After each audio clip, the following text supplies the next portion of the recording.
পদ্মা সেতু হলেও মাদারীপুরে প্রবেশের প্রধান সড়ক ঢাকা বরিশাল মহাসড়কের ৪৫ কিলোমিটার অংশ এখনও এক লেন আর খানাখন্দে ভরা। অনুন্নত যোগাযোগ ব্যবস্থার কারণে দীর্ঘদিনেও গড়ে ওঠেনি কোনো কলকারখানা। আগামী নির্বাচনকে কেন্দ্র করে ভোটারদেরও তৈরি হচ্ছে নানান প্রত্যাশা। এ বিষয়ে জানাতে মাদারীপুর ২ আসন থেকে যুক্ত হচ্ছেন কাজী মনিরুজ্জামান। মনির, জানাবেন যে এতদিনেও আসলে কেন এই সড়ক এক লেনই থেকে গেল? কারণ অনেক মহাসড়কই তো ২ লেনে হয়েছে, আরও যেহেতু প্রধান একটি সড়ক। কি প্রত্যাশা করছেন সেখানকার ভোটাররা যে আসছে নির্বাচনে? কি এর কোনো পরিবর্তন হতে পারে?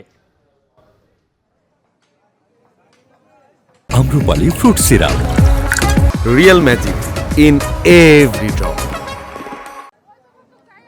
গালিব, আপনি যেমনটা বলছিলেন, আসলে এই মহাসড়কটি ৪৫ কিলোমিটার, যেটা বরিশাল ঢাকা এই মহাসড়কের ৪৫ কিলোমিটার মাদারীপুর অংশ।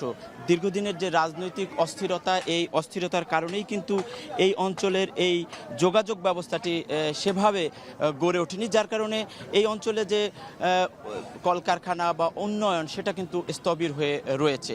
ভোটারদের মূল প্রত্যাশাই কিন্তু এই যোগাযোগ ব্যবস্থাটিকে উন্নত করা, কারণ ৩ বছর পার হয়ে গেছে, এখনও পর্যন্ত কিন্তু সেই মহাসড়ক কিন্তু এখনও উন্নত হয়নি, যোগাযোগ ব্যবস্থার উন্নয়ন ঘটেনি।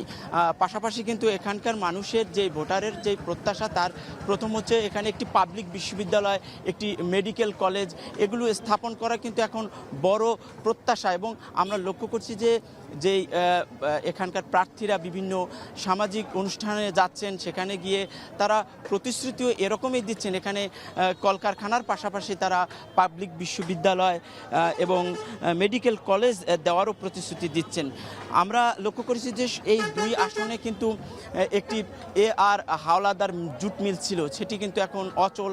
পাশাপাশি মোস্তফাপুর একটি টেক্সটাইল মিলসও ছিল, যেটি দীর্ঘদিন ধরে কিন্তু সেখানে কোনো কর্মকাণ্ড নেই। এখানে যে মানুষ বেকার হয়ে রয়েছে, কর্মসংস্থানের অভাব রয়েছে, সেটাও কিন্তু এখানকার ভোটারের বড় একটি প্রত্যাশা যে এই কলকারখানাগুলো যেমনটা সচল করবেন, পাশাপাশি কিন্তু নতুন কলকারখানাও এই নতুন ভোটের পরে যেই প্রার্থী নির্বাচিত হবেন তিনি এই কলকারখানা এখানে স্থাপন করবেন। এখানকার মানুষের স্বাস্থ্যসেবা কিন্তু অনুন্নত। ২৫০ শয্যা বিশিষ্ট হাসপাতাল থাকলেও এখানে কিন্তু যে আইসিইউ রয়েছে, সে আইসিইউ কিন্তু এখনও কার্যকর হয়নি। ৩ কোটি টাকা ব্যয় আইসিইউ নির্মাণ করা হয়েছে। এখানে জনবল কম রয়েছে, যার কারণে কিন্তু সেই কাঙ্ক্ষিত সেবা কিন্তু এই অঞ্চলের মানুষ পাচ্ছেন না।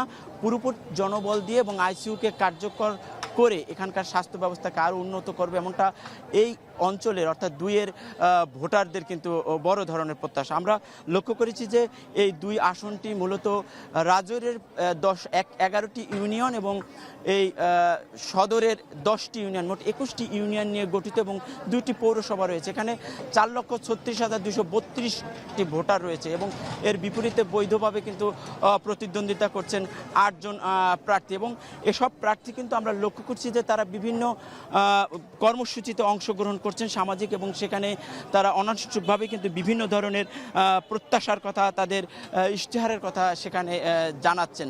তো এই অঞ্চলের মানুষের যে প্রত্যাশা, আশা করি সেগুলি তারা পূরণ করবে। আমরা এই ভোটারের ইশতেহার নিয়ে আজ বিকাল ৪টায় মাদারীপুর থেকে সরাসরি যুক্ত হব।